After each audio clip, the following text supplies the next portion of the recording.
ব্রাজিলের ম্যাচ জাপানের সঙ্গে, কয়েকটা নাম বলি, কয়েকটা ম্যাচের কথা বলি অ্যাকচুয়ালি। আইসল্যান্ড, ইংল্যান্ড, স্কটল্যান্ড, এই তিনটা দলই সবশেষ 3 ম্যাচে জাপানের সঙ্গে 1 গোলে হেরেছে।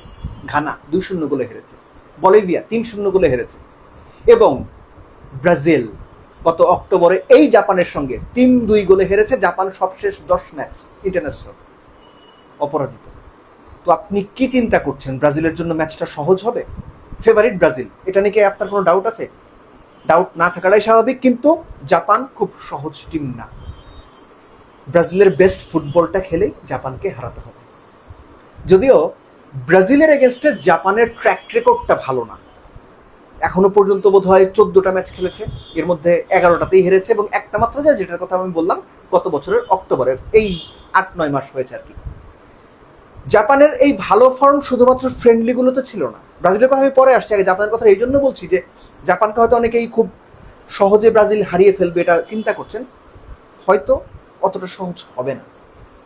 নেদারল্যান্ডসের সঙ্গে পিছিয়ে পড়েও ড্র করা, তিউনিশিয়াকে 4 গোল দেওয়া, সুইডেনের সঙ্গে ড্র করা, জাপান পারফর্ম করেই ওই গ্রুপ থেকে, যেখানে দুটো ইউরোপিয়ান টপ টিম ছিল নেদারল্যান্ডস এবং সুইডেন, সেখান থেকে গ্রুপে দ্বিতীয় হয়ে রাউন্ড অফ 32-তে এসেছে। জাপান ওই রেসপেক্টটা ডিজার্ভ করে। আর ব্রাজিলের যে বিষয়টা, প্রথম ম্যাচের পরপর 2 ম্যাচে ব্রাজিলের পারফরমেন্স খুব ভালো ছিল। মনে হয়েছে ব্রাজিল টিম অনেক শার্প পারফরমেন্স করছে, অনেক ফ্লুইড ছিল খেলা। মিডফিল্ড, উইং, ফরওয়ার্ডদের যে ট্রাইয়ান কম্বিনেশন, এই কম্বিনেশনটা খুব ভালো ছিল, এবং স্কোরাররা স্কোর করেছেন, যাদের স্কোর করার কথা তারাই করেছেন।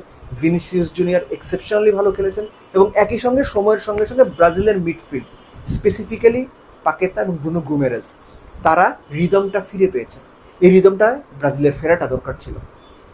রাফিনিয়া তার ইনজুরির কারণে রায়ান জায়গা পেয়েছেন, রায়ান রাইট উইংয়ে দুর্দান্ত পারফর্ম করেছেন, খুবই ভালো লেগেছে দেখতে। এবং আর্গুয়েবলি, আমি এর আগেও বলেছি, এখনও বলছি, যে ওয়ার্ল্ড ফুটবলের অন্যতম সেরা 2 সেন্টার ব্যাক পেয়ার গ্যাব্রিয়েল এবং মার্কিনিয়াস ব্রাজিলের দলে। সো ব্রাজিল প্রথম 3 ম্যাচ যতটুকু খেলেছে, ফার্স্ট ম্যাচ বাদ দিয়ে পরের 2 ম্যাচে মনে হচ্ছে যে জাপানের এগেনস্টে ব্রাজিলের পারফরমেন্স আরও শার্প হতে পারে, আরও ক্লিনিক্যাল হতে পারে।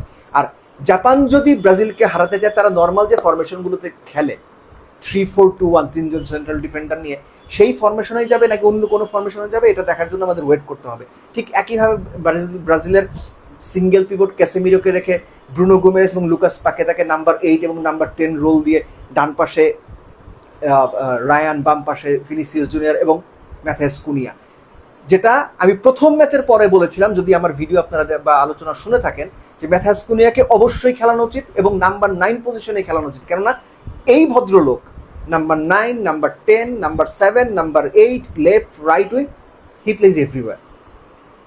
Plays everywhere. দারুণ স্কোরার তো বটেই, দারুণ ফিনিশার তো বটেই, পরিশ্রমী প্লেয়ারও বটে। সো ব্রাজিলের এই টিমটা নিয়ে আলোচনা কম। আপনি এখন পর্যন্ত যদি বিশ্বকাপের চ্যাম্পিয়ন হবার ফেভারিট যে লিস্ট, সুপার কম্পিউটাররা বলছে 18.66% সম্ভাবনা ফ্রান্স চ্যাম্পিয়ন হবে, 16.26% সম্ভাবনা আর্জেন্টিনা চ্যাম্পিয়ন হবে, 13.something সম্ভাবনা হচ্ছে স্পেন চ্যাম্পিয়ন হবে। ব্রাজিল কিন্তু এই লিস্টে নেই। চতুর্থতে আসছে হচ্ছে ইংল্যান্ড, 9.something সম্ভাবনা। কিন্তু ব্রাজিল প্রথম 3 ম্যাচ যেভাবে খেলে রাউন্ড অফ 32-তে এসেছে, সময়ের সঙ্গে সঙ্গে ব্রাজিল তাদের খেলার ওই শার্পনেসটা বাড়িয়েছে। জাপানের বিপক্ষেও সেই শার্পনেসটাই প্রবাবলি দেখতে চাইব। লাস্টলি নেইমার আসলে ক্লিনিক্যাল ক্যারেক্টার কিংবা ইনফ্লুয়েন্সিয়াল ক্যারেক্টার হয়ে উঠতে পারবেন কিনা আমি জানি না, কিন্তু ওই যে পুরনো চাল ভাতে পারে তো, আর নেইমারের কিছু ট্রিকারি তো আছেই। হতেও পারে তিনি একটা ডিফেন্স গড়ে দিলেন, একটা দারুণ অ্যাসিস্ট করে কিংবা একটা দারুণ গোল করে, হতেই পারে। সো আপনার প্রেডিকশন কি, ফেভারিটকে জানাবেন। আমার ফেভারিট ব্রাজিল, প্রেডিকশনটা বলছি না, আপনার প্রেডিকশনটা কি কমেন্ট বক্সে জানাবেন। তবে এক্সপেক্ট করি জাপান খুব ভালো ফাইট দেবে, এবং ব্রাজিলকে জিততে হলেও খুব কষ্ট করে জিততে হবে। ওই নেদারল্যান্ড সুইডেনকে যেভাবে 5টা দিয়ে হারিয়েছে, ওরকম কিছু মানে হবে না বলেই মনে করি। উল্টো জাপান যদি জিতে যায়, তাহলেও অবাক হওয়ার কিছু থাকবে না।